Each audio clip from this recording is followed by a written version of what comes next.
अस्सलामु अलैकुम वरहमतुल्लाहि वबरकातुहू। अल्हम्दुलिल्लाहि रब्बिल आलमीन वस्सलातु वस्सलामु अला सय्यिदिल अंबियाइ वल मुरसलीन व अला आलिहि व अस्हाबिहि अजमईन अम्मा बाद फ़अऊज़ु बिल्लाहि मिनश शैतानिर रजीम बिस्मिल्लाहिर रहमानिर रहीम फ़सअलू अहलज़ ज़िक्रि इन कुन्तुम ला तअलमून सदक़ल्लाहु मौलानल अज़ीम। अस्सलातु वस्सलामु अलैका या रसूल अल्लाह, अस्सलातु वस्सलामु अलैका या हबीब अल्लाह, अस्सलातु वस्सलामु अलैका या नबी अल्लाह, अस्सलातु वस्सलामु अलैका या नूर अल्लाह सल्लल्लाहु ताला अलैहि वसल्लम। મારા પ્યારા આકા સલ્લલ્લાહુ તાલા અલૈહિ વસલ્લમના પ્યારા દીવાનાઓ અને પ્યારી દીવાનીઓ, સૌ પ્રથમ આપણે અલ ફાતિહા કરીને તમામ મરહૂમોને ઈસાલે સવાબ કરીશું. ઇસ્તિગફાર અને ફઝીલતની એક વાત બતાવીને સવાલ જવાબ પર જવાની કોશિશ કરીશું. અલ ફાતિહા.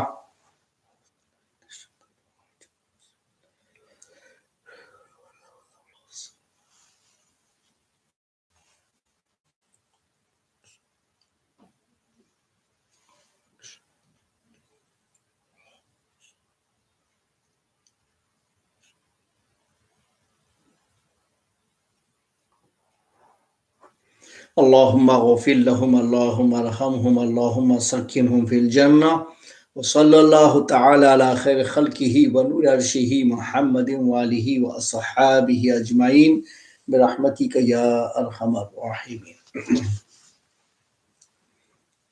3 વખત ઇસ્તિગફાર. અસ્તગફિરુલ્લાહ, અસ્તગફિરુલ્લાહ, અસ્તગફિરુલ્લાહ રબ્બી મિન કુલ્લિ ذنબિન વ અતૂબુ ઇલૈહી. ફઝીલતની વાત.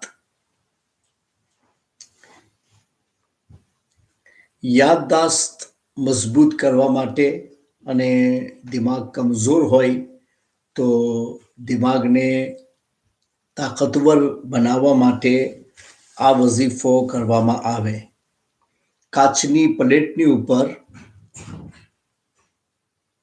11 વખતે 11 times બિસ્મિલ્લાહિર રહમાનિર રહીમ યા હય્યુ યા કય્યુમ યા રબ્બે મૂસા વ હારૂન વ ઈસા. આ વસ્તુ લખવામાં આવે. બિસ્મિલ્લાહિર રહમાનિર રહીમ યા હય્યુ યા કય્યુમ યા રબ્બે મૂસા વ હારૂન વ ઈસા. ઝેર ઝબર લખવાની કોઈ જરૂર નથી, માત્ર અલ્ફાઝ લખી દેવામાં આવે અને ઝાફરાનથી લખો યા પછી ખાવાના જે કલર આવે છે રંગ, એનાથી લખો તો પણ ચાલી શકે છે. અને પછી ધોઈને એનું પાણી પી જવામાં આવે. અમુક વખત આવું કરવામાં આવશે તો ઇન્શાઅલ્લાહ તાલા ઝહેની કમજોરી અલ્લાહ તાલા ચાહશે તો દૂર થઈ જશે. તો આ વઝીફો યાદ રાખવામાં આવે. તો આપણે સવાલ પર જઈશું.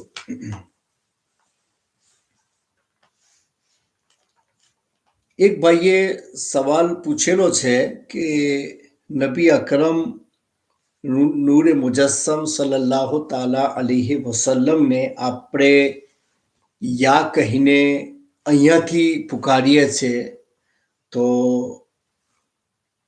એના માટે કોઈ હદીસથી સબૂત આપવામાં આવે તો દિલી ઇત્મીનાન થઈ જાય કે નબી સલ્લલ્લાહુ તાલા અલૈહિ વસલ્લમને દુનિયાથી ગયા પછી દરેક જગાએથી યા કહીને આપણે પુકારી શકીએ છીએ અને રસૂલે પાક સલ્લલ્લાહુ તાલા અલૈહિ વસલ્લમને કોલ કરી શકીએ છીએ, સંબોધન કરી શકીએ છીએ કે યા રસૂલ અલ્લાહ કહેવું જાયઝ છે.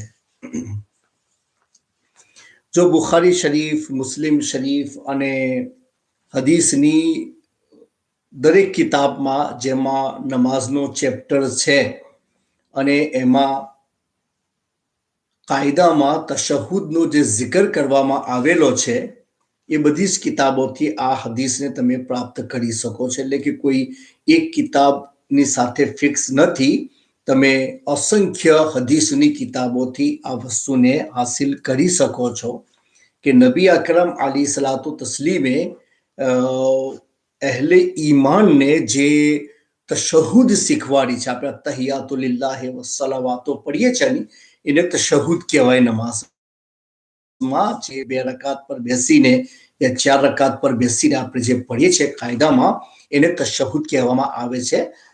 અત્તહિયાતુ લિલ્લાહી સલાવાતુ વત્તય્યિબાતુ अस्सलामु अलैका अय्युहन नबिय्यु व रहमतुल्लाहि व बरकातुहू अस्सलामु अलैना व अला इबादिल्लाहि सॉलिहीन अशहदु अन ला इलाहा इल्लल्लाह व अशहदु अन्ना मुहम्मदन अब्दुहु व रसूलुहु. આને તશહુદ કહેવામાં આવે છે. નોર્મલ લોકો તેને અત્તહિયાત પણ કહે છે. તો એમાં રસૂલે પાક સલ્લલ્લાહુ તાલા અલૈહિ વસલ્લમે ખુદ આપણને શીખવાડ્યું કે નબીએ પાક સલ્લલ્લાહુ અલૈહિ વસલ્લમની બારગાહમાં સલામ કેવી રીતે પેશ કરવામાં આવે. તો હુઝુરે ફરમાવ્યું કે આ રીતે પેશ કરો, અસ્સલામુ અલૈકા અય્યુહન નબી, એ નબી તમારી ઉપર સલામ. તો નબીએ પાક સલ્લલ્લાહુ તાલા અલૈહિ વસલ્લમને કુલ કરવું જાય છે કે નબીએ પાકે ખુદ નમાઝમાં આપણને આ વસ્તુ પઢવાનો હુકમ આપ્યો ને વાજિબ છે, એટલે છોડી બી ના શકાય કે ભાઈ દરેકે જ પઢવી પડે. અત્તહિયાતને ચેન્જ પણ ના કરાય, કારણ કે આઈમાએ મુસ્તહિદીનમાંથી કોઈ પણ એને બદલ્યું નથી. હુઝુરના ગયા પછી પણ તશહુદને એ જ પ્રમાણે રાખવામાં આવેલું છે અને દરેક ઇમામે એ વસ્તુની તશરીહ કરેલી છે, ખુલાસો કરેલો છે કે એવું નહીં કે ખાલી મેરાજના વાક્યા તરફ આપણે ધ્યાન કરવાનું, બલકે દરેકે એ વસ્તુનું લખાણ કરેલું છે. ખુદ ઇમામે ગઝાલી રહમતુલ્લાહ તાલા અલૈહ પણ ઇહ્યાઉલ ઉલૂમમાં લખેલું છે કે જ્યારે તમે તશહુદ પઢો તો સલામો અલૈકા અય્યુહન નબી પર પહોંચો, તે વખતે તમે નબીએ પાક સલ્લલ્લાહુ તાલા અલૈહિ વસલ્લમને પોતાની સમક્ષ હાજર સમજો અને પછી બોલો અસ્સલામુ અલૈકા અય્યુહન નબી. તો કોઈ ચેન્જ નથી કરેલું અને 4 ઇમામોએ એને બાકી રાખેલું છે. ભલે અલ્ફાઝમાં થોડો ઘણો ફરક હશે તશહુદના, પણ બધી રિવાયતોમાં સલામુ અલૈકા અય્યુહન નબીનો ઉલ્લેખ કરવામાં આવેલો છે. તો જ્યારે આ વસ્તુ નબીએ પાકે શીખવાડી અને ઇમામોએ વસ્તુને બાકી રાખી, આજે પણ આપણે નમાઝમાં અસ્સલામુ અલૈકા અય્યુહન નબી કહીને નબીએ પાક સલ્લલ્લાહુ તાલા અલૈહિ વસલ્લમની બારગાહમાં સલામ પેશ કરીએ છીએ. તો જ્યારે નમાઝની અંદર યા કહીને હુઝુરને પુકારવામાં આવે તો એ જાયઝ નહીં, બલકે વાજિબ છે કે આપણે એવું કરવું જ પડશે, બાકી નમાઝ ના થઈ શકે. જાણી જોઈને છોડી આપે તો નમાઝ ફરીથી પડવાની ભૂલથી છૂટી જાય તો આપણે નમાઝને સજદાએ સહુ કરીને આપણે પૂરી કરવાની. તો આ વસ્તુથી મોટું કોઈ પ્રૂફ તમારી પાસે નથી કે ખુદ નબીએ પાક સલ્લલ્લાહુ તાલા અલૈહિ વસલ્લમે આપણને તશહુદ શીખવાડ્યું અને એમાં અસ્સલામુ અલૈકા અય્યુહન નબી કહીને સલામ પેશ કરવાનું આપણને શીખવાડ્યું. તો યા કહેવું યા યાથી નબીએ પાકને પુકારવું યા સંબોધન કરવું એ જાયઝ છે અને એમાં કોઈ જ વાંધો નથી. રસૂલે પાક સલ્લલ્લાહુ અલૈહિ વસલ્લમની આ તાલીમ કયામત સુધીના મુસલમાન માટે છે. જે લોકો નથી માનતા એમાંથી અમુક લોકો છે, જે ઇમામોથી બિલકુલ ખારિજ છે, તે લોકો આ બધી વસ્તુમાં પ્રોબ્લેમ કરીને એ લોકો હદીસોને પણ બદલે છે અને કહે છે કે ઓ અમારા નજદીક યા કહીને પુકારવું જાયઝ નથી. તો એ લોકોએ તશહુદ બી બદલી નાખ્યું. પણ જે ઇમામો છે જેમની તકલીફ કરવામાં આવે છે એ લોકોએ નથી બદલ્યું. અને એમનો જે સવાલ કે હુઝુરના દુનિયામાં હતા ત્યારે પડવામાં આવતું હતું, ગયા પછી નહીં, તો એ દલીલ બિલકુલ ખોટી છે. એટલા માટે કે નબીએ પાક સલ્લલ્લાહુ તાલા અલૈહિ વસલ્લમના જમાનામાં દરેક મુસલમાન એક જ જગ્યા પર ન હતો કે બધા જ મદીનામાં હોય ને હુઝુરની પાછળ નમાઝ પડતા હોય. અમુક લોકો મક્કામાં હતા, અમુક બીજી બધી જગ્યાઓ પર જિહાદમાં પણ જતા હતા. અને ત્યાં પણ એ લોકો આ જ પ્રમાણે તશહુદ પડતા હતા. તો હવે તમે ખુદ ફેસલો કરો કે સહાબાએ કેરામે કોઈ દિવસે એવું નથી વિચાર્યું કે આપણે જંગમાં હોય, હુઝુર પાક સલ્લલ્લાહુ મદીનામાં હોય ને આપણે હજારો માઇલ હુઝુરથી દૂર હોય તો આપણે સલામો અલેકા યોહન નબી કેવી રીતે કહેવાનું એ લોકો કહેતા હતા. અને એ જમાનામાં પણ એ રીતે બદલવામાં નથી આવ્યું. એટલે એવું કેવું કે હુઝુરના દુનિયાથી ગયા પછી બદલી નાખવામાં આવે એ પણ બિલકુલ ખોટું છે. એ દલીલ બિલકુલ ખોટી છે. તો તમે બુખારી શરીફમાં, તમે મુસ્લિમ શરીફમાં, અબુ દાઉદમાં, નિસાઈમાં, ઓર ઇબ્ને માજામાં, તિરમિઝીમાં બધી જ જગ્યા પર તશહુદનો zikr કરવામાં આવેલો છે. ત્યાંથી તમે આ હદીસને હાસિલ કરી શકો છો. આપણા માટે બિલકુલ વાઝેહ સબૂત છે કે નબી પાક સલ્લલ્લાહુ તાલા અલૈહિ વસલ્લમને યા નબી અલ્લાહ, યા રસૂલ અલ્લાહ કહીને સંબોધન કરવું બિલકુલ જાયઝ છે. એમાં શરીયતમાં કોઈ પણ જાતનો કોઈ ઇખ્તિલાફ નથી. અને ઇમામોના માનવા વાળોએ આ જ વસ્તુની ઉપર હંમેશા માટે ફેસલો કરેલો છે. આપણે બીજા સવાલ પર જઈએ કે એક ભાઈએ સવાલ પૂછેલો છે કે જુનુબી માણસ એને હજુ ગુસલ નથી કરેલું અને એ કોઈ જાનવર ઝબાહ કરે, લાઈક બકરી છે, ગોટ છે, કામલ છે, બફેલો છે, કાવ છે, કોઈ બી હલાલ જાનવર એ ઝબાહ કરે તો શું એનો ઝબીહો હલાલ કહેવાશે? બીકોઝ એને ગુસલ નથી કરેલું. તો જો ગુસલ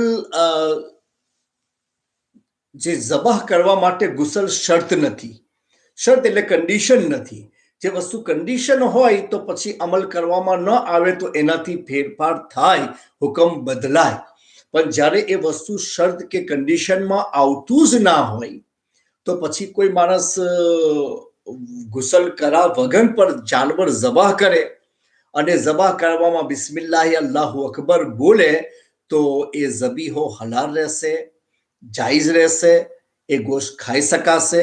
એમાં કંઈ જ વાંધો નથી. કારણ કે ઝબાહ માટે પાક પોઝિશન પર હોવું જરૂરતમાં નથી. ખુદ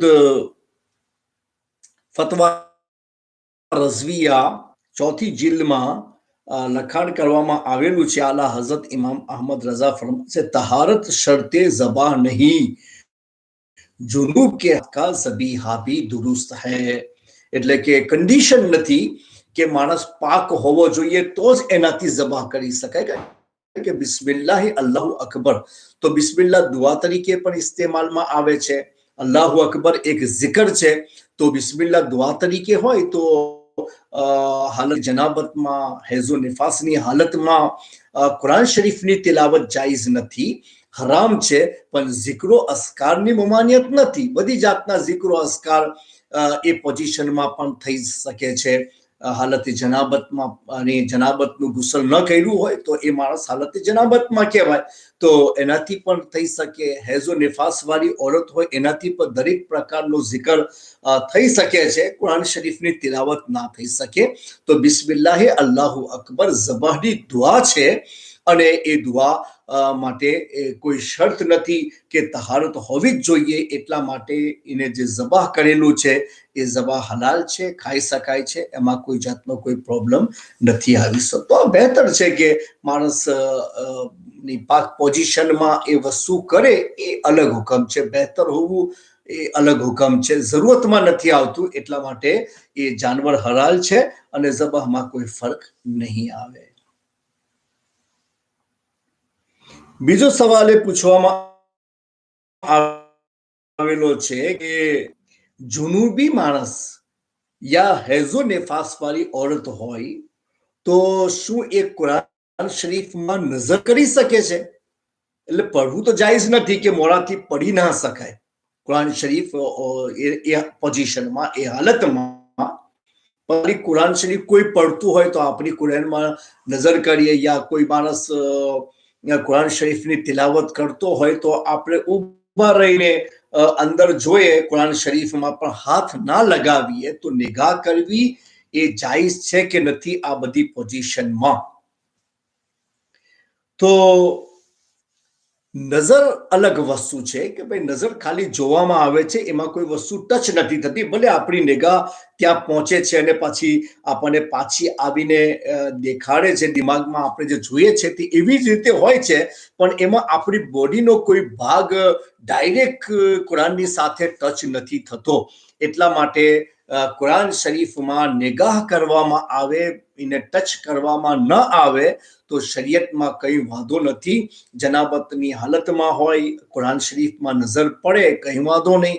જાણી જોઈને નજર કરે તો પણ કંઈ વાંધો નહીં. એવી જ રીતે હાલતે હેઝમાં હોય, નિફાસમાં હોય ઓરત, અને કોઈ કુરાન શરીફ પડતું હોય એની પાસે અને એ કુરાનમાં જોતી હોય, ભલે એ શબ્દો પર નજર પડે અને એની સમજમાં આવે, દિમાગમાં જાય, એ બધું જાયઝ છે. મોડાથી ખાલી તિલાવત કરવામાં ન આવે. દુર્રે મુખ્તાર તહારતના ચેપ્ટરમાં લખેલું છે કે લા યુકરહુ નઝરુ ઇલલ કુરઆને લિજુનુબિન. કુરાને મજીદ ફુરકાને હમીદમાં નજર કરવી અને નિગાહ કરવી જુનુબી માટે એ મકરૂહ નથી, જાયઝ છે, મકરૂવી નથી. એનાથી નિગાહ કરી શકાય છે. તો એ જ હુકમ હાલતે હેઝ અને હાલતે નિફાસનો પણ છે કે ઓરત કુરાન શરીફમાં નજર કરે તો એના માટે નાજાયઝ નથી. એક ભાઈ સવાલ કરેલો છે કે કાફિર મુસલમાન બને તો એના માટે ગુસલ કરવું જરૂરી છે કે પછી મુસ્તહબ છે? કારણ કે અમે અમુક કિતાબમાં પડેલું છે કે કાફિર મુસલમાન બને તો એની ઉપર ગુસલ એ મુસ્તહબ છે. તો એના વિશે શું કહેવું છે? જો કાફિર મુસલમાન બને તો એની ઉપર ગુસલ વાજિબ રહેશે. અને જે ઉલમાએ લખેલું છે કે ગુસલ મુસ્તહબ છે, તો મુસ્તહબનો મતલબ એ છે કે એ માણસ એટલી એજમાં મુસલમાન બને કે જેમાં હજુ બાલિગ ના હોય, કે એ જનાબત વગેરેના ગુસલ એની ઉપર ફર્જ થઈ શકે. નાબાલિગ હોય અને એ મુસલમાન બની જાય તો એની ઉપર ગુસલે ફર્જનો કોઈ હુકમ આવતો નથી, કારણ કે એ બાલિગ જ નથી. તો એની ઉપર ગુસલનો હુકમ નથી આવતો. તો પછી એવો બાળક હોય કે ઓરત હોય એ મુસલમાન બને તો એની ઉપર ગુસલ ઈમાન લાવવા પછી એ મુસ્તહબ રહેશે, ખાલી બહેતર, કારણ કે એની ઉપર હજુ સુધી જનાબત નથી આવી. ઓરત હોય તો એને હેઝ નથી આવ્યું, તો એમની ઉપર હજુ શરઈ હુકમ લાગુ નથી થયો, તો એમની ઉપર ગુસલ ફર્જ ના હોય. અને ગુસલ ફર્જ ના હોય તો પછી મુસલમાન બના પછી પણ ગુસલ ફર્જ નહીં કહેવાય. એમને ખાઈ માટે ગુસલ કરવું હોય તો એ કરશે અને મુસ્તહબ રહેશે. તો જે ઉલમાએ કીધેલું છે કે કાફિર મુસલમાન બને તો એની ઉપર ગુસલથી મુસ્તહબ છે, એનો મતલબ એ છે કે નાબાલિગ હોય અને મુસલમાન બને તો મુસ્તહબ છે, અને બાલિગ હોય અને પછી એનો મુસલમાન બને તો કાફિરની ઉપર ગુસલ ફર્જ થશે, વાજિબ થશે, એને કરવું પડશે. કારણ કે જે કુફરની હાલતમાં એને ગુસલ કરેલું છે એ ગુસલ એનું ઉતરી શકતું નથી, અને ગુસલ ના ઉતરે તો જનાબત એની જગ્યાએ બાકી રહે છે, એ જતી નથી. કારણ કે એમ તો એ લોકો ગુસલ કરતા હોય, બાત તો બધા જ લેતા હોય, એમાં કોઈ મુસ્લિમનું કન્ડિશન નથી કે ભાઈ બાત ખાલી મુસલમાન લે, એના મુસ્લિમ ને કાફિર પર બાત તો લેતા જ હોય છે.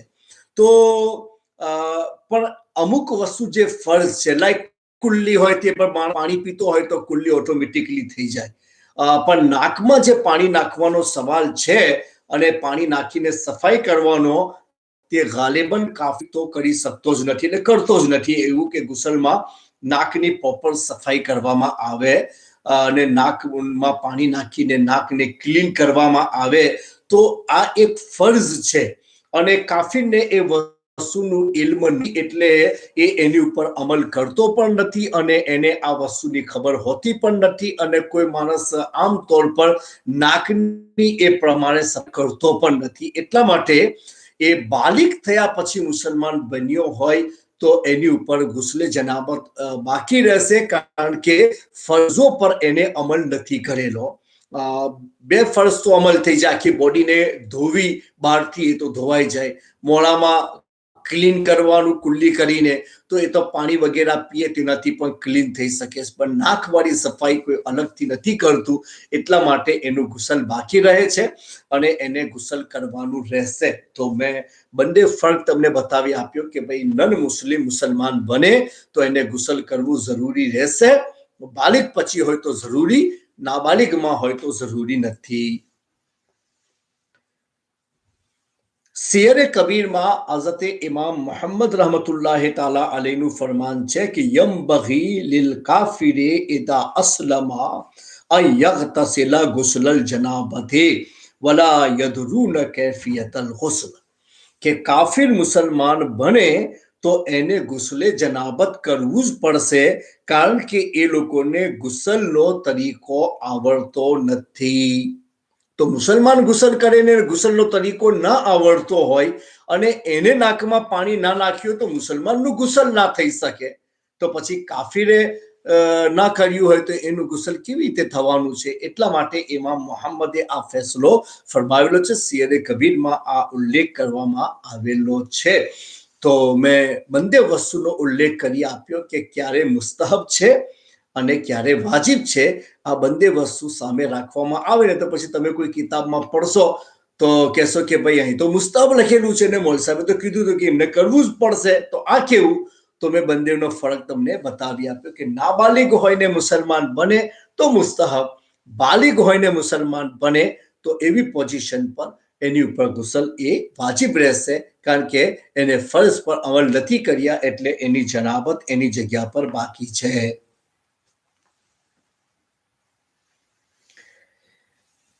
કોઈ ભાઈ સવાલ પૂછેલો છે કે જે માણસનું થોડી વાર માટે પણ વુઝુ ન રહેતું હોય, જેમ કે પેશાબની બાગ લગાવવામાં આવી હોય તો સેકન્ડે ડ્રોપ એ બાગમાં આવતો જ રહે છે, તો પછી એ માણસે શું કરવાનું? નમાઝ કેવી રીતે પડવાની? કારણ કે એને ખબર છે કે જ્યાં સુધી બાગ નીકળે નહીં તો ડ્રોપિંગ અંદર ચાલુ જ રહેશે અને બાગ તો બિલકુલ બહાર મૂકવામાં આવે છે અને એમાં ખબર પડતી જ હોય છે કે ભાઈ એવરી સેકન્ડ એ ડ્રોપ આવતો હોય અને બાગમાં જતો હોય છે. તો હવે એના વુઝુ માટે શું હુકમ છે? નમાઝ કેવી રીતે પડશે? જો શરીયત ઇસ્લામીમાં વુઝુ તૂટવાનું કોઈ એવું કારણ કોઈ માણસની સાથે હોય કે જેમાં એની પાસે એટલો ટાઈમ નથી, આખા ટાઈમ એટલે કે બિગિન ટુ એન્ડ જેટલો ટાઈમ છે એમાં વુઝુ કરીને ફર્ઝ નમાઝ પઢી લે, એટલો પણ ટાઈમ એનું વુઝુ તૂટી જાય એટલો છે કે એમાં તો એવરી સેકન્ડ ડ્રોપ અંદર આવતો હોય છે. એ બીજા બધા ખાસા પ્રકારના ઓપરેશનો થતા હોય છે કે જેમાં કોઈક વસ્તુ મૂકવામાં આવતી હોય ને એવરી સેકન્ડ એમાં કંઈક ને કંઈક ડ્રોપ યા કશું અંદર આવતું હોય, તો એવા લોકો નમાઝ કેવી રીતે પડશે અને એમનું વુઝુ કેવી રીતે રહેશે? તો જો શરીયત ઇસ્લામીમાં એવા લોકોને માઝૂર કહેવામાં આવે છે કે જેમની સાથે કોઈ એવો પ્રોબ્લેમ છે કે જેનાથી સેકન્ડ એમનું વુઝુ તૂટે અને વુઝુ રહી શકતું જ નથી. તૂટવાનો સવાલ તો ક્યારે કે જ્યારે બનતું હોય તો, પણ એ તો વુઝુ કરે ને, અહીંયા તો ડ્રોપિંગ ચાલુ જ હોય, તો વુઝુ કેવી રીતે રહેવાનું? તો પછી એ માણસ શું કરે? તો એના માટે એ માઝૂર છે, એના માટે હુકમ શરીયતનો એ છે કે એ એક વખત વુઝુ કરી લે ટાઈમની અંદર, તો આખા ટાઈમમાં એનું વુઝુ બીજા કોઈ કારણથી તૂટ્યું ના હોય તો એ કારણથી એનું વુઝુ નહીં તૂટે. જે રીતે પેશાબનો બાગ મૂકેલી હોય તો પેશાબના ડ્રોપથી એનું વુઝુ નહીં તૂટે, એનું વુઝુ બાકી રહેશે. બીજું કશું રીઝન આવે, લાઈક હવા ખારીજ થઈ જાય યા વોમિટિંગ થઈ જાય મોં ભરીને, તો એવા બધા રીઝનથી વુઝુ તૂટી જશે, પણ પેશાબવાળા રીઝનથી નહીં તૂટે. એટલે જે રીઝનથી એ માઝૂર ગણવામાં આવેલો છે એ રીઝન સેકન્ડ આવી રહેલું છે, એટલો ટાઈમ નથી મળતો કે વુઝુ કરીને નમાઝ પઢી શકે, તો એને ખાલી ટાઈમ શરૂ થઈ ગયા પછી, એનાથી પહેલું ના કરાય, ટાઈમ શરૂ થઈ ગયા પછી એને વુઝુ કરી લેવાનું. એ વુઝુ આખા ટાઈમમાં ચાલશે, એનાથી પછી એ જેટલી ચાહે નમાઝો પઢી શકે, અદા પડે, સુન્નત પડે, નફલ પડે, કઝા પડે, જેટલી નમાઝો પઢવી હોય પડે, એનું એને પરમિશન રહેશે. એવી જ રીતે કુરાન શરીફની તિલાવત કરવી હોય, માઝૂર હોય અને એ હજ માટે યા ઉમરા માટે ગયો હોય, તે ઉમરા કરતો હોય, બધી વસ્તુનું પરમિશન એને રહેશે, કારણ કે એના માટે ઇસ્લામે આ ઉઝરને કબૂલ કરી લીધેલો છે. જ્યાં સુધી એ રીઝન એની પાસે રહેશે અને કોઈ પણ બીજા નમાઝના ટાઈમમાં બિગિનિંગ ટુ એન્ડ એની પાસે એ રીઝન ના આવે તો પછી એ સારો બની જશે. જ્યાં સુધી એ હેલ્થી ના બની જાય ત્યાં સુધી એના માટે આ હુકમ બાકી રહેશે. તો માઝૂર માટે આ હુકમ બહુ જરૂરી હતો, જે મેં તમારી સમક્ષ રાખ્યો કે આવો કોઈ પ્રોબ્લેમ હોય તો માણસ એમાં વઝુ કેવી રીતે કરે અને કેવી રીતે નમાઝ પઢી શકે એનો મેં ઉલ્લેખ કરી આપ્યો. મને બતાવ્યું કે નમાઝનો ટાઈમ થઈ ગયા પછી વઝુ કરવાનું, અને નમાઝનો ટાઈમ ફિનિશ થાય તો એનું વઝુ તૂટી જાય. પછી કોઈ રીઝન બીજું આવે કે ના આવે પણ એનું વઝુ તૂટી જાય, એને પાછું બીજા ટાઈમમાં નવું વઝુ કરવાનું.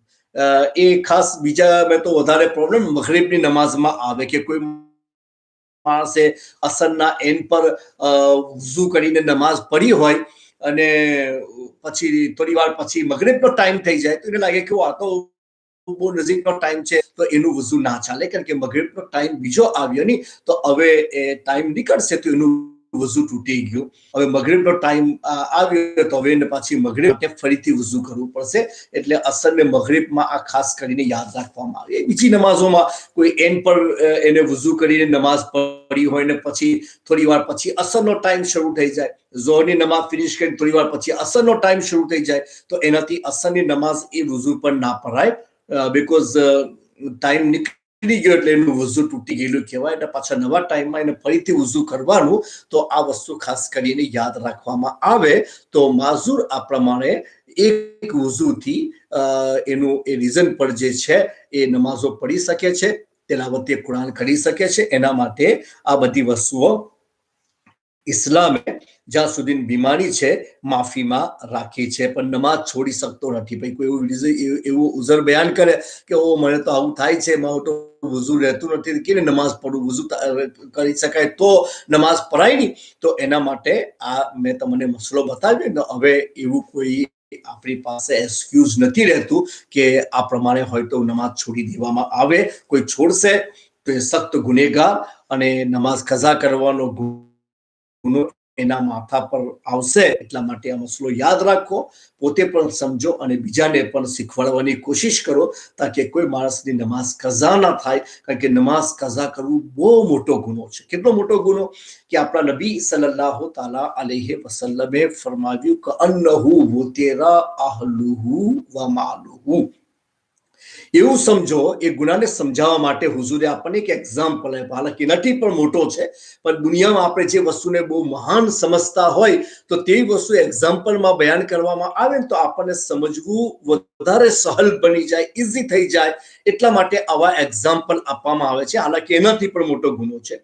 હુઝુરે પાક સમય એક્ઝામ્પલ શું આપ્યું કે અન્નહુ ગોયા વો તેરા અહલુહુ વ માલુહુ, उसके घर वाले और उसका माल सब हलाको बर्बाद कर दिए गए. तो औलाद બરબાદ થઈ જાય, હલાક થઈ જાય, પ્રોબ્લેમમાં આવી જાય, યા પછી આપણો માલ લૂંટાઈ જાય, યા કોઈ ફ્લડ આવ્યું ને બધું તૂટી ફ્લડની સાથે ચાલ્યું જાય ને આપણે બરબાદ થઈ ગયે તો એની ઉપર આપણને કેટલો બધો અફસોસ થાય. હવે જે કે આપણે જોઈ રહેલા છે કે ભાઈ અલગ અલગ મુલ્કોમાં, અલગ અલગ દેશોમાં, કન્ટ્રીઝમાં ફ્લડ આવતા હોય છે, ઘરોને ઘરો ખેંચાઈ જાય છે, છોકરાઓ પણ કેટલાના ખેંચાઈ જાય છે, તો માલ તો ચાલ્યો, સાથે ઔલાદ પણ ચાલી ગઈ. તો માણસોની તમે હાલત જુઓ તો કેટલા પાગલ બની જાય છે, કેટલા એ આખી જિંદગી ભર રડતા રહી જાય છે કે અમારી આખી જિંદગીની કમાઈ ચાલી ગઈ. તો એની ઉપર જેટલો અફસોસ થાય ને એનાથી વધારે એક મુસલમાનનું નુકસાન ક્યારે થતું હોય છે જ્યારે એની એક નમાઝ કઝા થઈ જાય. જાણી જોઈને તમે નમાઝ કઝા કરો તો આનાથી પણ મોટું નુકસાન છે. પણ આ તો હુઝુરે પાકે જે એક્ઝામ્પલ આપણને આપેલું છે એની દાખલો જે આપણને આપ્યો તે ખાલી સમજવા માટે કે તમે એટલું વિચારો કે ભાઈ તમારે 5 ઔલાદ હોય ને એ હલાક થઈ જાય તો તમને કેટલું એની દિલને અહેસાસ થશે, તમારા દિમાગને અહેસાસ થશે, કેટલી અંદર તકલીફ થશે. તમારો ત્યાંની એની સાથે તમારું ઘર બરબાદ થઈ જાય, માલ ચાલ્યો જાય, કશું તમારી પાસે ના રહે તો તમને કેટલો અફસોસ થશે.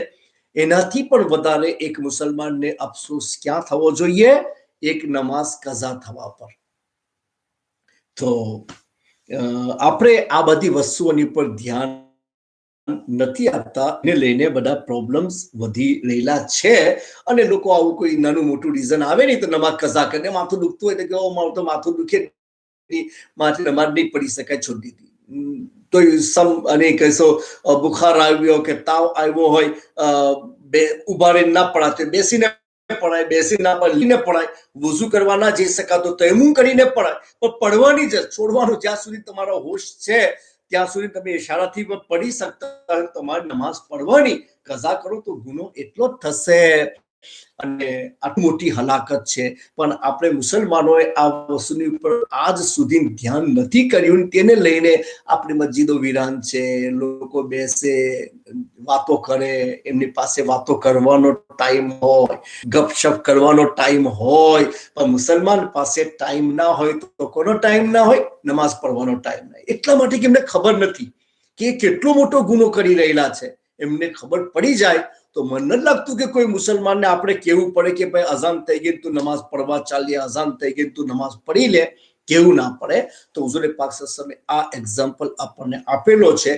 એટલા માટે કોઈ માણસનું વુઝુ ના રહેતું હોય તો એને કેવી રીતે નમાઝ પડવાની એ તરીકો મેં તમને બતાવી આપ્યો છે. બલકી ઇસ્લામે અહીંયા સુધી કહ્યું છે, ચાલો ભાઈ કોઈ માણસને એવું છે કે કોઈ એવી તકલીફ છે, બીમારી છે કે વુઝુ તો એનાથી તૂટી જ જતું હોય, પણ એનાથી કપડા જે પહેરેલા છે તે પણ એટલા ડર્ટી થઈ જાય, તો નાપાક થઈ જાય કે જેને રાખીને આપણે નમાઝ ના પડી શકતા, લાઈક 50 પેન્સ યા એને તો વધારે, તો પછી એકમાં વાજિબ ને બીજામાં ફરજ છે, એટલી નાપાકી સાથે હોય તો નમાઝ ના પડી શકાય. તો પછી શું? એમાં પણ ઇસ્લામે આપણને સહુલત આપી કે જો એ પાક કપડું પહેરીને નમાઝ શરૂ કરે અને એને ખબર છે કે નમાઝ પડતા સુધીમાં તો પાછું એટલું નાપાક 50 પેન્સ યા એની 50 પેન્સ કરતો વધારે પાછું એ થઈ જશે તો નાપાક, તો પછી એને ધોવાનો પણ હુકમ નથી. એ એવી જ રીતે નમાઝ પડી લેશે, એની નમાઝ થઈ જશે. હું આટલા માટે આવું કે તમે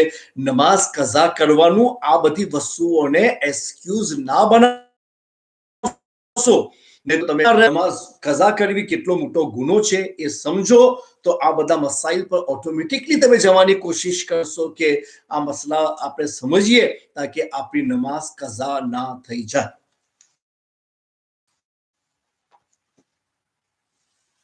માઝૂર વ્યક્તિ કોઈનો ઇમામ બની શકે છે? કોઈ સવાલ પૂછેલો છે ભાઈ જે પર્સન માઝૂર હોય, આ પ્રમાણે એનું વુઝુ શરીયતમાં ના રહેતું હોય ને ઇસ્લામે તેને માઝૂરમાં કબૂલ કરી લીધેલો છે, તો એ પર્સન ભલે એનું વુઝુ એના ઉઝળથી નથી તૂટી શકતું, પણ એ લોકોનો ઇમામ બની શકે છે, નમાઝ પઢાવી શકે.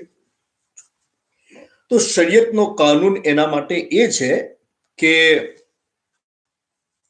માઝૂર વ્યક્તિ એના જેવા માઝૂરનો ઇમામ બની શકે છે. લાઈક કોઈને પેશાબના ડ્રોપનો પ્રોબ્લેમ છે, તો બીજા 5-10 માણસો ત્યાં એવા છે કે જે બધાને જ એનો પ્રોબ્લેમ છે, તો પછી આયરો પર્સન એનો ઇમામ બની શકે છે કે બધા માઝૂર છે, બધાનું રીઝન સેમ જ છે વુઝુ તૂટવાનું, તો એકબીજાને ઇમામ બનીને એમની પાછળ નમાઝ પઢી શકે છે. પણ ડિફરન્ટ પ્રોબ્લેમ્સ હોય તો પણ ના પડી શકાય. અને જે લોકોને પ્રોબ્લેમ નથી તે એવા વ્યક્તિને ઇમામ નથી બનાવી શકતો કે જે માણસ પાસે વઝુ તૂટવાનું કોઈ રીઝન હોય અને શરીયતે તેને માઝૂર ગણેલો હોય. તો માઝૂરની પોતાની નમાઝ થઈ જાય, પણ એ બીજાનો ઇમામ બને તો તે મુક્તદીની નમાઝ ના થઈ શકે. એટલે એ વ્યક્તિએ ઇમામ નહીં બનવાનું અને યાદ રાખવાનું કે ભાઈ એની નમાઝ એના માટે સહી છે, બીજાના માટે સહી નથી,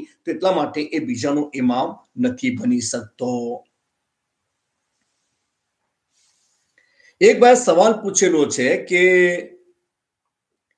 જુનુબી અથવા હાયઝા જે ઓળખને હેઝ આવતું હોય એમને સલામ કરવામાં આવે તો એ સલામનો જવાબ આપી શકે છે કે સલામ અલ્લાહનું એક નામ છે, તો યા પછી કહી લો કે ભાઈ સલામ એ દુઆ પણ છે, અસ્સલામુ અલૈકુમ દુઆમાં જતું હોય છે, ને દુઆને પણ ઇબાદતનો દરજ્જો આપવામાં આવેલું છે અથવા મુખુલ ઇબાદા હદીસમાં આવેલું છે કે દુઆ જે છે એ ઇબાદતનું ફાઉન્ડેશન છે.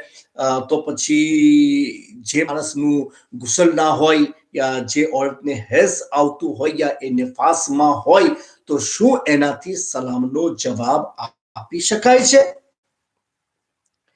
જો સલામ કુરાનની આયત નથી. અસલામુ અલૈકુમ વરહમતુલ્લાહિ વબરકાતુહુ કહેવું એ દુઆ છે, કોઈ કુરાનની આયત નથી.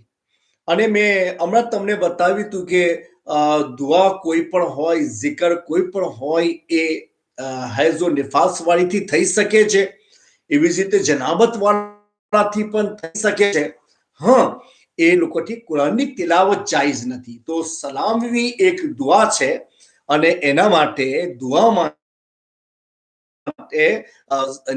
યા તહારત ગુસલ એ કોઈ કન્ડિશનમાં નથી આવતું અને વગર વુઝુ અને વગર ગુસલે પણ દુઆ અને કલેમાત એ બધું પઢી શકાય છે. એટલા માટે સલામનો જવાબ એની ઉપર વાજિબ રહેશે અને એને સલામનો જવાબ આપવો પડશે. હા, કોઈ માણસ જલ્દીમાં હોય તો જલ્દીથી તયમ્મુમ કરીને જવાબ આપે તો બહેતર વસ્તુ છે, પણ એવું નહીં કે સલામનો જવાબ જ ના આપે અને ઉઝર બનાવે કે મારી પાસે તો ગુસલ ના આવતું એટલા માટે મેં તમને સલામનો જવાબ ન આપ્યો. કે આ બધી વસ્તુઓમાં જવાબ ન આપવા માટે રીઝન ગુસલ ન હોવાને બનાવવું એ જાયઝ નથી. કારણ કે એ જ્યારે કન્ડિશન હોય ની તો જ આપવાથી બનાવી શકાય. અને સલામનો જવાબ આપવા માટે એ દુઆ છે અને દુઆ માટે ગુસલ હોવું યા ઓરતનું હેઝો નિફાસથી પાકો કોઈ કન્ડિશનમાં નથી મૂકવામાં આવે. એટલા માટે એને સલામનો જવાબ આપવો વાજિબ રહેશે અને એને સલામનો જવાબ આપવો પડશે. આલા હઝરત ફાઝિલ બરેલવી रहमतुल्लाह ताला अलैहि फरमावेલું છે कि सलाम का जवाब दे सकता है और बेहतर है बाद तयम्मुम हो. तयम्मुम कर ले तो अच्छी बात है, પણ એને આપવો જ પડશે. બીકોઝ સલામનો જવાબ આપવો વાજિબ છે અને વાજિબ પર અમલ કરવો જરૂરી છે અને એના માટે તહારત કોઈ કન્ડિશન નથી. તો એની હાવ એને જવાબ આપવો પડશે. એ જવાબ ન આપે તો એ ગુનેગાર ઠરશે અને આ વસ્તુને એ રીઝન અને ઉજર નથી બનાવી શકતો.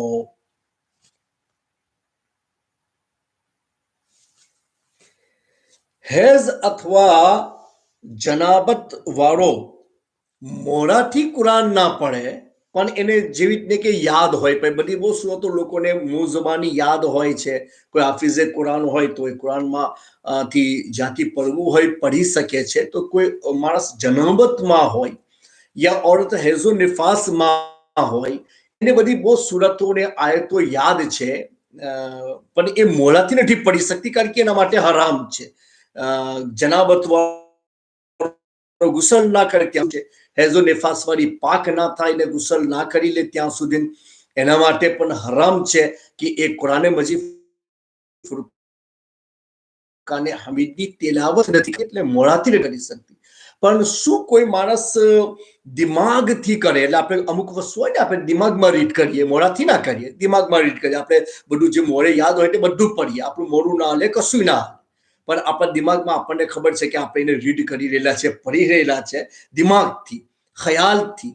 તો શું એવી રીતે કોઈ માણસ કરે તો એ એના માટે કુરાનમાં જાયઝ થઈ શકે છે? એટલે કે કુરાન પડવું એવી રીતે જાયઝ થઈ શકે છે કે હેઝો નિફાસમાં હોય ને ઓર મનમાં કુરાન પડે, જનાબતમાં હોય ને માણસ મનમાં કુરાન પડે તો જો કુરાન મજીદ ફુરકાને હમીદની તિલાવત કરવી જાયઝ નથી. ને તિલાવત કોને કહેવાય?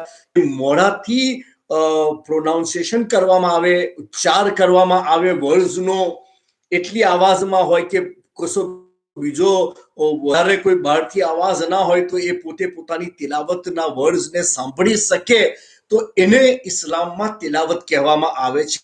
એની નીચે તિલાવતનો કોઈ દરજ્જો ના હોય. તો તિલાવત હરામ છે તો એ વર્ડ્સની સાથે કમ્બાઈન છે, એને આપણે અલગ નથી કરી શકતા. અને તમે સવાલ પૂછેલો છે કે ભાઈ દિમાગથી પડવાનું કે જેમાં જબાન હલાવવામાં ના આવે, ઉચ્ચાર કરવામાં ના આવે, તો પછી એને ખાલી થિંકિંગ કહેવાય. તો તો ઇસ્લામે થિંકિંગથી આપણને મનાઈ નથી કરેલી, ઉચ્ચાર અને પ્રોનાઉન્સિએશનથી મનાઈ કરેલી છે. તો તમે વર્સ પર ના પઢી શકો, પણ દિમાગથી પઢવા ચાહો તો પઢી શકો છો. તો અગર કોઈ હેઝો નિફાસ વાળી જે સુરતો આયતો એને યાદ હોય, એ મોડાથી ના પડે, ખાલી દિમાગી ખ્યાલથી પડે, તો એનું પરમિશન છે, એના માટે હરામ નહીં થાય. અને એવી જ રીતે જનાબત વાળો પણ પડે તો એના માટે પણ એ હરામ નહીં થઈ શકે. ફતવા રઝવિયા जिल्द 4 वॉल्यूम 4 ની અંદર આલા હઝરત ફાઝિલે બરેલવી रहमतुल्लाह ताला अलैह फरमाયું कि निरे तसव्वुर में बेहरकते ज़बान तो यूं कुरान पढ़ सकता है.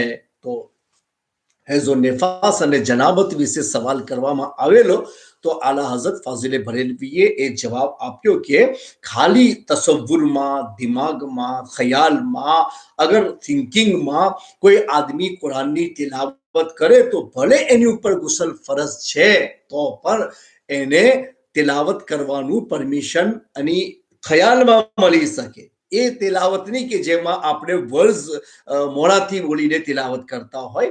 તો આનાથી સાબિત થઈ ગયું કે ભાઈ થિંકિંગથી ઇસ્લામે આપણને મનાઈ નથી કરેલી, મોડાથી પડવાથી મનાઈ કરવામાં આવેલી છે. સવાલ પૂછવામાં આવ્યો કે औरत ફરજ નમાઝ શરૂ કરી દીધી અને પછી એને હેઝ આવી ગયું, એટલે કે નમાઝના દોરાન ડ્યુરિંગ ધી સલા એને હેઝ આવી ગયું. તો હવે તો નમાઝ તો તૂટી જવાની, કારણ કે હવે તો ગુસલ પણ ના રહ્યું, તો નમાઝ તૂટી જશે. પણ શું એ નમાઝ એને પાક થયા પછી દોહરાવી પડશે? કારણ કે આપણે નફલ નમાઝ શરૂ કરી હોય ને આપણે તોડી નાખીએ તો આપણે નમાઝને દોહરાવી પડે કે ભાઈ નફલ ભલે હોય પણ શરૂ કરવાથી વાજિબ બની જાય, અને આપણે તોડી તો પછી આપણે તેને કઝામાં લઈ જવી પડશે. તો એનો શું હુકમ છે? તો અહીંયા પણ હું તમને બતાવું કે એને એ નમાઝ, ફરજ નમાઝ જો શરૂ કરેલી હોય તો એને દોહરાવવાની જરૂરત નથી. એ દોહરાવે નહીં, એની નમાઝ બસ તૂટી ગઈ અને એને દોહરાવવાની જરૂર નથી. કેમ નથી? કારણ કે હવે એ નમાઝ એની ઉપર વાજિબ જ નહીં. એને એવું લાગતું હતું કે મારી ઉપર નમાઝ ફરજ છે, મારવી જોવે, એટલે એને વુઝુ કરીને નમાઝ શરૂ કરી આપી. પણ નમાઝ શરૂ કર્યા પછી એને ખબર પડી કે નો, મારું તો બસ આવી ગયું. તો નમાઝ તો એન્ડ પર વાજિબ થતી હોય છે, બાકી તો જ્યારે પડો ટાઈમમાં નમાઝ થઈ જાય, પણ રિયલ વુજૂબ તો એન્ડ પર હોય છે. અને એની બિફોર એને હેઝ આવી ગયું તો એના ખ્યાલમાં એ પોતે નમાઝ ફરજ સમજતી હતી. હાલાકે એન્ડિંગ બિફોર એને હેઝ આવી ગયું તો એ નમાઝ એની ઉપર ફરજ જ ન રહી. તો જો નફલ નમાઝ નફલ સમજીને શરૂ કરવામાં આવે અને તૂટી જાય યા તોડી નાખવામાં આવે તો એને દોહરાવવામાં આવે, પણ એને નફલ સમજીને શરૂ નથી કરી, એને તો ફરજ સમજીને જ નમાઝ શરૂ કરેલી છે. હાલાકે એ ફરજ નથી, તો નફલની નિયત પર ન આવી એ નમાઝ ફરજની નિયતથી શરૂ કરવામાં આવીને પ્રોબ્લેમ આવ્યો, તો હવે એને પાક થયા પછી એ નમાઝને દોહરાવવાની જરૂરત નથી. હા, નફલ નમાઝ હોય ને આવી રીતે તૂટી જાય તો એ પાક થયા પછી તેને દોહરાવી લેશે, પણ ફરજ નમાઝને દોહરાવવાની જરૂર નથી. કારણ કે એ લોકો માટે તો એવી કઝા નથી કે ભાઈ કઝા એમના માટે એ હાલતમાં માફ કરી દેવામાં આવેલી છે. તો ઓરતો તો શુક્ર અદા કરવો જોઈએ કે અલ્લાહ તાલાએ એક તકલીફ આપેલી છે, તો એ તકલીફમાં એમની ઉપર નમાઝ જ અલ્લાહ તાલાએ માફ ફરમાવી આપી કે નમાઝ ના પડી શકાય તો એની એન્ડ પર પછી પાક થયા પછી કઝાવી નહીં કરવા. હવે કેટલો અલ્લાહે તમારી ઉપર એની એહસાન અને ફઝલ કર્યું ઓરતોની ઉપર, ખાસ કરીને કે આવી પોઝિશનમાં હોય તો નમાઝ ના પડી શકે, તો એ બિચારી દર મહિને કેટલી નમાઝો કઝા કરશે?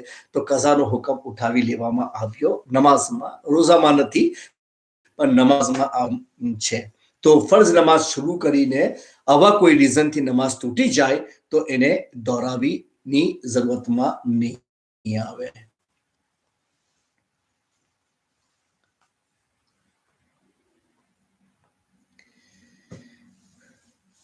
તો એના વિશે હું તમને એની पुरावा पर आपू कि जब औरत को हैज आया तो उस वक्त उसकी नमाज उस पर फर्ज नहीं उसने फर्ज ख्याल करते हुए शुरू कर दी थी, तो ये ख्याल गलत साबित हुआ, लिहाजा कज़ा लाजिम नहीं है। आला हज़रत फतवा रज़विया વોલ્યુમ 4 ની અંદર આનો જિક્ર કરેલો છે કે ફર્ઝ નમાઝ જો હેઝ આવવાથી તૂટી જાય તો એને પાક પોઝિશન પર રિપીટ કરવાની જરૂરત નહીં પડે, કારણ કે નફલની નિયતે શરૂ નથી કરી, એને ફર્ઝની નિયતે શરૂ કરેલી છે અને એની પર ફર્ઝ જ ન હતી, કારણ કે એને ખબર નથી કે હેઝ આવી જશે ને પછી આવી ગયું, પણ નિયત એની ફર્ઝની હતી અને હવે એ નમાઝ તૂટી જાય તો એની ઉપર દોહરાવવાનો હુકમ ના હોય.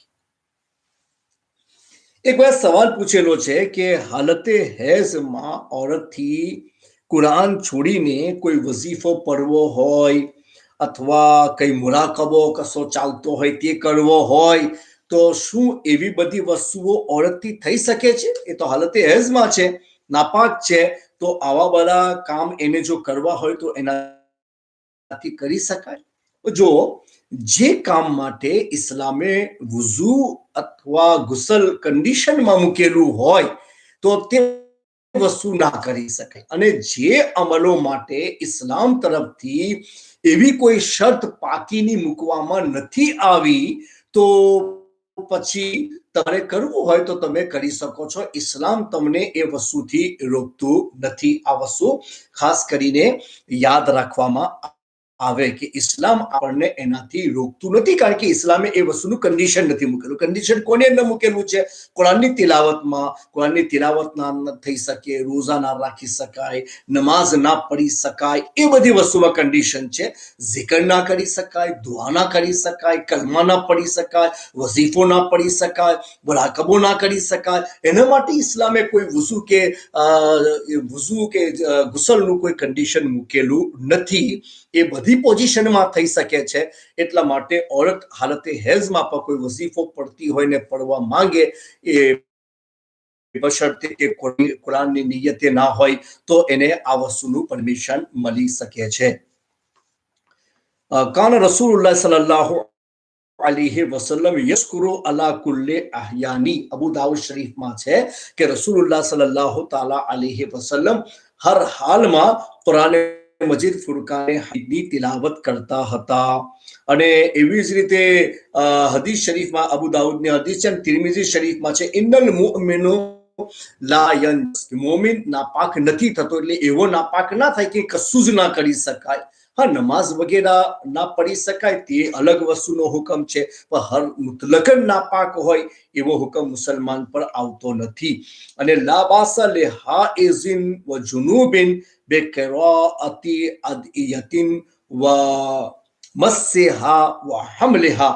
દુર્રે મુખ્તાર હેઝના ચેપ્ટરમાં લખેલું છે કે કોઈ હર્જ નથી, એટલે કોઈ જાતનો પ્રોબ્લેમ નથી હેઝ વાળી માટે અને જનાબત વાળા માટે દુઆઓ પડવામાં અને એને ટચ કરવામાં અને એને ઉઠાવવામાં, એના માટે કોઈ જાતનો પ્રોબ્લેમ નથી. એનાથી આ બધી વસ્તુઓ કરી શકાય છે. તો સાબિત થઈ ગયું કે ભાઈ હદીસથી પણ એનું પુરવાર છે કે હુઝુર હંમેશા અલ્લાહનો જિકર કરતા હતા. તો હર હાલમાં અલ્લાહનો જિકર ક્યારે થઈ શકે છે? કે જ્યારે કે આ બધા કન્ડિશન્સ ઉઠાવી દેવામાં આવે તો થઈ શકે છે. અને હેઝો નિફાસ વાળી માટે દુઆ હોય, દુઆને ટચ કરવામાં, એને ઉઠાવવામાં, એક કસાની અંદર બી દુઆની કિતાબ હોય, એ બીજી કોઈ નોર્મલ કિતાબ હોય, કુરાન શરીફ ને બધું ના હોય તો એને ઉઠાવી પણ શકાય છે, એને પકડી પણ શકાય છે, પડી પણ શકાય છે. તો ઇસ્લામે પાક હોવાનું કન્ડિશન ન મૂકેલું હોય તો એવી બધી વસ્તુઓમાં ઇસ્લામ તરફથી રૂકાવટ ના આવે. બહેતર અનબહેતર અલગ વસ્તુ છે, જાયઝ નાજાયઝ અલગ વાત છે. તો એનાથી મુરાકબો કરવો હોય, આ કોઈ વઝીફો પડવો હોય, એ બધું એનાથી થઈ શકે છે. શરીયતમાં એ વસ્તુમાં કોઈ વાંધો નથી. એક બેને સવાલ પૂછેલો છે કે औरत હાલતે હેઝમાં મરી જાય તો શું એને બે ગુસલ આપવાના કે એક ગુસલ ચાલશે? કારણ કે એક તો મય્યતને ગુસલ આપવું ફરજ છે, તો તે ગુસલ આપવાનું, અને બીજું એ હાલતે હેઝમાં હતી તો તેનું ગુસલ પણ એની ઉપર ફરજ છે. તો શું આપણે એને બે ગુસલ આપવાના યા પછી એક ગુસલ આપે તો પણ ચાલી શકે છે? જો ગુસલ ફરજ થવાના ગમે તેટલા પ્રકાર એની ઉપર આવી જાય, લાઈક એ જનાબતમાં હોય, એ પછી હેઝમાં હોય, નિફાસમાં હોય, એવા બધા યા બીજી રીતે કોઈ ગુસલ ફરજ થવાનું કોઈ કારણ આવ્યું હોય, બધા રીઝનો ભેગા થઈ જાય, એક જ ગુસલ એ કરી લે, જે ગુસલ શરીયતનો તરીકો છે તે પ્રમાણે ફરજની અદાયગીની સાથે, તો બધી જ વસ્તુઓ ઉતરી જાય. જનાબત હોય તેવી ચાલી જાય, હેઝનું હોય તેવી ચાલ્યું જાય, ગમે તે રીતે હોય, બધા જ રીઝનો ચાલ્યા જાય અને એ ઓરત પાક થઈ જાય. તો એવી જ રીતે મય્યતની ઉપર હેઝનું ગુસલ નો જે આપ તમે પૂછેલો છે, અને મરી ગયા પછી પણ એને ગુસલ આપવાનું, તો જે ગુસલ આપણે આપીશું એનાથી બધા રીઝનો જે ગુસલના છે તે ચાલ્યા જશે અને એ પાક થઈ જશે. તો ડબલ ગુસલ આપવાની કોઈ હાજત નથી. તો આ મસલો ખાસ કરીને ઓરતો માટે હતો કે હાલતે હેઝમાં હોય તો પછી એવું ના થાય કે ગુસલ આપે અને પાછું ક્લીન કરીને પાછું બીજું ગુસલ આપે, કે આ મય્યતનું ગુસલ ને એની બિફોર આપણે હેઝનું ગુસલ આપેલું હતું, તો એની કોઈ જરૂરત નથી. ફતવા રઝવિયા વોલ્યુમ 4 માં છે કે લા યમતને ઓ ઇર્તિફાઓ ઇલલિન બે રફઈન વાહિદ, બે રાફિઈન વાહિદ, કે રીઝન્સ બધા બહુ હોય તો એના ઉઠી જવું ખાલી એક જ વસ્તુને લઈને એ મુમતના નથી, એટલે થઈ શકે છે કે એ બધા રીઝન્સ, મેની રીઝન્સ હોય, પણ એને ક્લીન કરવાનું, જે રીતે કે ભાઈ ગુસલ છે કે ભાઈ એ પર હેઝ વાળું ગુસલ બી હોય, જનાબત વાળું બી હોય, એહતિલામ વાળું બી હોય, બધા બહુ રીઝન આવ્યો, પણ એને એક ગુસલ કરતું હોય ફરજની અદાયગીની સાથે, તો એ બધા રીઝન ચાલ્યા જશે. તો એક વસ્તુ જે એની તમને પાક કરનાર છે તે મેની રીઝન્સને પણ ઉડાડી શકે છે, એટલા માટે અલગ અલગ ગુસલની હાજત નથી. એક ગુસલ એ બધા રીઝન્સને ઉઠાવવા માટે ઇનફ છે, જે મેં તમારી સમક્ષ રાખ્યું. એક બેને સવાલ પૂછેલો છે કે કોઈ પર્સન નું ડ્યુએટ યા પછી એનું રગ એ નાપાક થઈ જાય તો એને તો આપણે નિચોડી નથી શકતા, કે આપણે કે ભાઈ ધોઈને નિચોડવાનું, એટલું મોટું હોય તો એ મશીનોની અંદર બી ના જાય, તો પછી આપણે તેને પાક કેવી રીતે કરવાનું? રગ નાપાક થઈ ગયો હોય તો આપણે નિચોડી ના શકીએ, તો કેવી રીતે પાક કરવાનું? શું એને પાછું એટલું બધું વેટ કરવાનું કે ભાઈ એક વખત ધોવાનું, પાછું લટકાવવાનું, પાછું ડ્રોપિંગ બંધ થાય તો પાછું ધોવાનું, પાછું લટકાવવાનું, ડ્રોપિંગ બંધ થાય તો પાછું ધોવાનું, પાછું લટકાવવાનું, એ તો બહુ ટાઈમ લાગી શકે છે. તો એ પ્રમાણે એનો શું હુકમ છે? જો શરીયતના કાનૂનમાં એવી વસ્તુઓ કે જેને આપણે નિચોડી નથી શકતા, બહુ હેવી હોવાને લઈને, તો એની અંદર શરઈ હુકમ એ છે કે એ નજાસત જો દેખાતી હોય તો આપણે એટલું બધું ક્લીન કરો કે હવે નજાસત ચાલી જાય, હવે નથી, યા નજાસત દેખાતી ના હોય તો એટલું ક્લીન કરવામાં આવે કે આપણા દિલને ઇત્મીનાન થઈ જાય કે હવે નાપાકી એની અંદરથી ચાલી ગઈ અને પાણીની સાથે નીકળી ગઈ. તો આપણે યા તો પાણી બહાર મૂકીને છૂટા પાણીએ આપણે એને ધોઈ નાખીએ, છૂટા પાણીએ ધોઈ નાખીએ, પડીને ક્લીન કરીને ઉપર કે બધી નાપાકી ચાલી, આપણને ઇત્મીનાન થઈ ગયું હોય તો પછી નિચોડવાની કે 3 વખત આપણે વેટ કરવાની કશી જરૂર નથી. એક વખતમાં પણ આપણે એને આ રીતે પાક કરી શકીએ છીએ. દુર્રે મુખ્તાર બાબુલ અંજાસમાં છે કે સબ અલૈહે માઅન કથીરા વ જરા અલૈહિલ મા તહુર મુતલકન બિલા શરતે અસરીન, કે નિચોડવાની કન્ડિશન વગર એ છૂટા પાણીએ જો એને ધોઈ નાખે, કે પાણી ઉપર એટલું બધું નાખે કે એ આપણને યકીન થઈ જાય, યા કમસે કમ જન્ને ગાલિબ આપણે મુતમઈન થઈ ગયે કે હવે નાપાકી એની સાથે નીકળી ગઈ હશે, તો એવું કહેશે ગિનતીની કોઈ કન્ડિશન નથી, નિચોડવાનું કોઈ કન્ડિશન નથી, તમે છૂટા પાણી ધોઈ નાખો તો આ પ્રમાણે પણ એને પાક કરી શકાય છે. તો મેં તમારી સામે હવાલો પર મૂકી આપ્યો કે 3 જ વખત નિચોડવું એ જરૂરતમાં નથી આવતું. અમુક વખતે જ્યારે આવી બધી ચીજો હોય તો એમાં ખાલી છૂટા પાણીએ ધોવામાં આવે તો આપણા દિલનું ઇત્મીનાન એની અંદર આવી જાય, એટલું આપણે ધોઈએ તો એ પાક ગણી લેવામાં આવશે. એક ભાઈએ સવાલ પૂછેલો છે કે જો કોઈ માણસે ગુસ્લે જનાબત કર્યું પણ કોઈ પ્રકારની નિયત નથી કરી તો શું એનું ગુસલ થશે? એટલે ગુસલ તો એને કર્યું પણ એને કોઈ જાતની નિયત નથી કરી, કે આપણે બધું ગુસલ કરતા ને કે નવાઈ તો આમ તસીલા ગુસલ જનાબતે આપણે છોકરાઓ બધાને શીખવાડીએ કે ભાઈ આવી રીતે ગુસલની નિયત કરવાની. સમ તો અરબીમાં બોલતો એની નિયતનો મીનિંગ છે તે ખબર ના હોય, તે કરે કે ના કરે બધું હરખું જ કહેવાય. મીનિંગ આવડતો ના હોય ને તમે અરબીમાં નિયત કરો તો એનો શું મતલબ? એ કરતો તમે તમારી જબાનમાં નિયત કરો તો કમસે કમ તમારા દિમાગને એટલી તો ખબર હોય કે આપણે કયું કામ કરીએ. એટલે અરબીમાં નિયત કરવી જરૂરતમાં આવી, નિયત વર્ષમાં કરવી જરૂરી નથી, પછી અરબીમાં કેવી રીતના જરૂરતમાં આવે?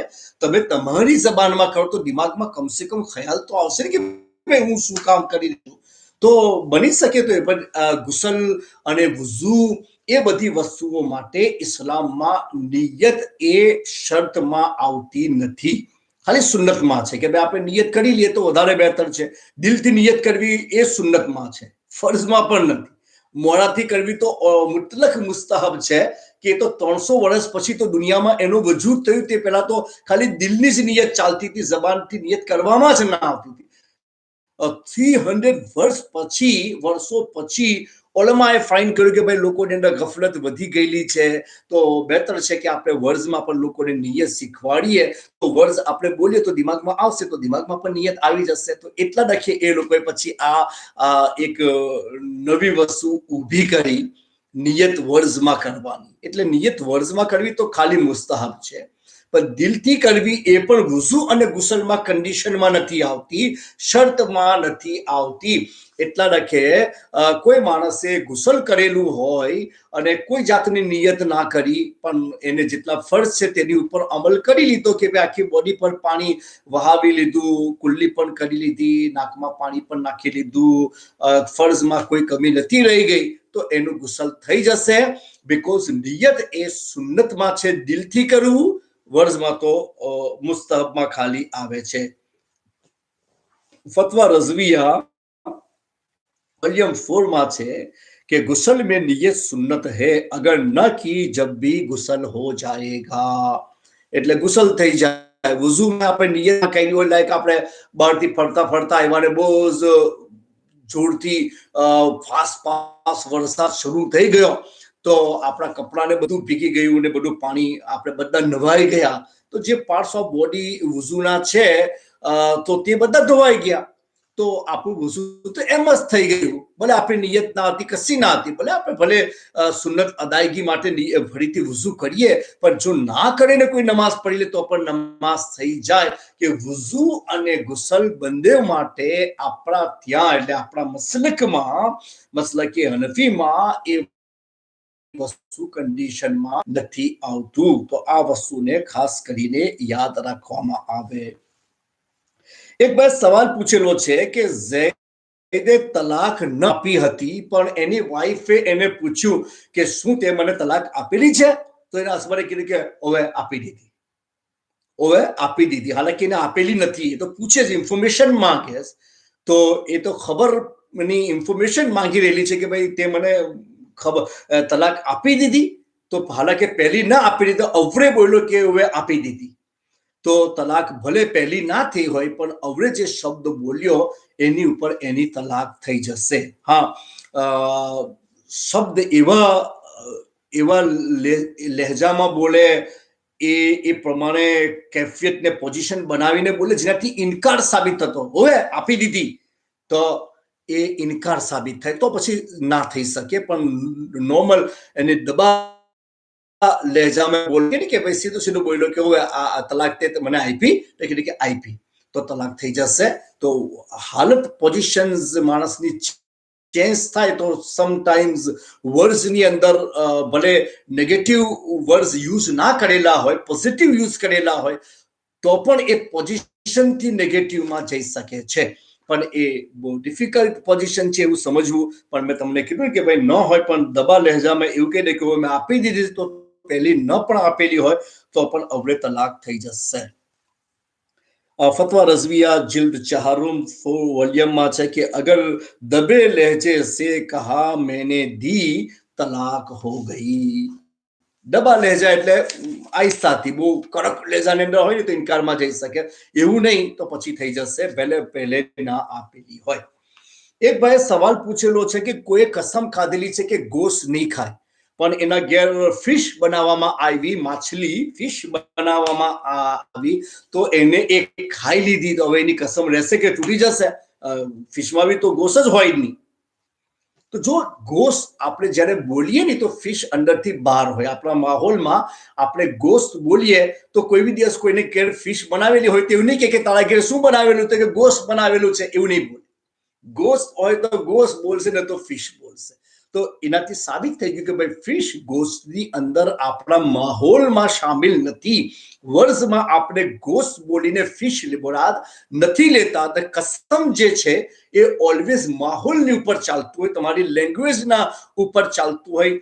તો પછી આપણે જ્યારે આપણી જબાનમાં ગોશ્ત માટે અલગ વર્ડ બોલીએ છીએ અને ફિશ માટે અલગ બોલીએ છીએ, તો ગોશ્ત ન ખાવાની એને કસમ ખાધેલી હોય તો ફિશ ખાઈ લે તો એની કસમ નહીં તૂટે, એને કશું આપવાની જરૂર નથી. છેલ્લો સવાલ કે હદીસ શરીફમાં આવેલું છે કે લા યુમિનુ અહાદુકુમ હત્તા અકૂના અહબ્બા ઇલૈહી મિન વલદિહી વ વાલિદિહી વ નાસી અજમાઈન. બુખારીમાં આ હદીસ છે નંબર 77 પર, કે તમારામાંથી કોઈ માણસ ત્યાં સુધી મુસલમાન નથી બની શકતો જ્યાં સુધી નબી સલ્લલ્લાહુ અલૈહિ વસલ્લમ એના દિલમાં એના છોકરા, એના બાપ અને બધા લોકો કરતો વધારે મહેબૂબ ના બની જાય, પ્રિય ના બની જાય, મહેબૂબ ના બની જાય, ત્યાં સુધી ઈમાન એનું મુકમ્મલ ના થાય. તો એ ભાઈનો સવાલ એવો છે કે ભાઈ મોહબ્બત તો આપણા કંટ્રોલની વસ્તુ નથી. એ તો સમથી વધારે થાય ને સમથી ઓછી થાય, આપણે કંટ્રોલ કરવો હોય તો પણ ના થાય. તો પછી આ વસ્તુ જો આપણે ઈમાન માટે કન્ડિશનમાં મૂકીએ તો પછી એ આપણે ઈમાન કેવી રીતે દુરુસ્ત બનાવી શકીએ છીએ? તેના બે જવાબ છે. એક તો એ કે ભાઈ આ પ્રમાણેની જે એક તબઈ મોહબ્બત છે, જે એક દિલી કેફિયત છે, એ મોહબ્બત, તો એમાં આ જે હુકમ છે કામિલ ઈમાનનું છે કે ભાઈ ઈમાનનું વધારે જે ઊંચો દરજ્જો છે એ ત્યારે હાસિલ થઈ શકે. તો ઊંચા દરજાની ઉપર થશે, ખાલી નોર્મલ ઈમાનની ઉપર આ હુકમ નહીં આવે. અને બીજો જવાબ કે જો નોર્મલ ઈમાન પર લેવામાં આવે કે આના વગર એનું ઈમાન જ મુકમ્મલ ના થાય, એટલે ઈમાન જ ના હોય, તો પછી એના એ જવાબ આપવામાં આવે છે ભાઈ મોહબ્બતના બે પ્રકાર છે. એક મોહબ્બતે તબઈ અને એક મોહબ્બતે અકલી. તબઈનો મિનિંગ જે દિલથી થતી હોય, આપણા પોઝિશન, બોડી વાઇઝ પોઝિશનની ઉપર, તો એને તબઈ કહેવાય. તબિયતના આધાર થતી હોય, તો એ આપણા કંટ્રોલમાં નથી. તો ઇસ્લામ એ વસ્તુની ઉપર હુકમ ના મૂકે જે કંટ્રોલમાં ના હોય. પણ અકલી મોહબ્બતનો મિનિંગ એવો છે કે આપણે અલ્લાહના રસૂલ સલ્લલ્લાહુ અલૈહિ વસલ્લમના ફરમાનને ઉત્તેજન આપીએ, એને વધારે તરજીહ આપીએ બીજા લોકોના ફરમાન, હુકમ યા દરેક જરૂરતથી. તો તે એવું તો આપણને કરી શકાય કે ભાઈ માએ કીધું હોય, બાપે કીધું હોય, ફલાએ કીધું હોય, ફલાએ કીધું હોય, પણ રસૂલુલ્લાહ સલ્લલ્લાહુ અલૈહિ વસલ્લમ આપણને ના કીધું હોય તો આપણે બધાની વાતને છોડીને હુઝુરની વાત પર અમલ કરીશું. તો પછી એવી પોઝિશનમાં અહીંયા અખલી મોહબ્બત દેવામાં આવશે કે પેલી બધી મોહબ્બત છે પણ આપણને ખબર છે કે ભાઈ નબીથી એની ઉપર ઈમાન છે, તો એમના હુકમને આપણે ઉત્તેજન આપીએ. અલ્લાહ તાલા આપણને દીન શીખવાની, એની ઉપર અમલ કરવાની તૌફીક અતા ફરમાવે. અને તમારા લોકોથી આ રિક્વેસ્ટ અને ગુજારિશ કરીએ છીએ કે તમને ખબર છે કે આ પ્રમાણે સવાલ જવાબનો ગુજરાતીમાં પ્રોગ્રામ ચાલતો હોય છે, પણ બધા બહુ લોકો એવા છે ગુજરાતી આખા ઇંગ્લેન્ડમાં યા બહાર મુલ્કોમાં કે જેમને આ વસ્તુની ખબર નથી. તો તમે ઇસ્લામની આ વાતને વધારે ફેલાવવાની કોશિશ કરો તો તમને પણ ઇલ્મ શીખવાનો સવાબ મળશે, ને તમે જેટલા લોકોને અંદર શામિલ કરશો એ લોકોના ઇલ્મ શીખવાથી એમને પણ સવાબ મળશે, તમને પણ સવાબ મળશે. એટલા માટે આ વસ્તુ ખાલી તમારા સુધી ન રાખો, જ્યાં સુધી તમે બીજા સુધીને પહોંચાડી શકતા હોય પહોંચાડવાની કોશિશ કરો, તાકે લોકો આનાથી ફાયદો ઉઠાવી શકે. بسم الله الرحمن الرحيم الحمد لله رب العالمين والصلاة والسلام على سيد الأنبياء والمرسلين وعلى آله وصحابه أجمعين. اللهم ربنا آتنا في الدنيا حسنة وفي الآخرة حسنة وقنا عذاب النار. اللهم إنا نسألك العفو والعافية والمعافاة الدائمة في الدين والدنيا والآخرة. وصلى الله تعالى على خير خلقه ونور عرشه محمد وآله وصحابه أجمعين برحمتك يا أرحم الراحمين. الله حافظ.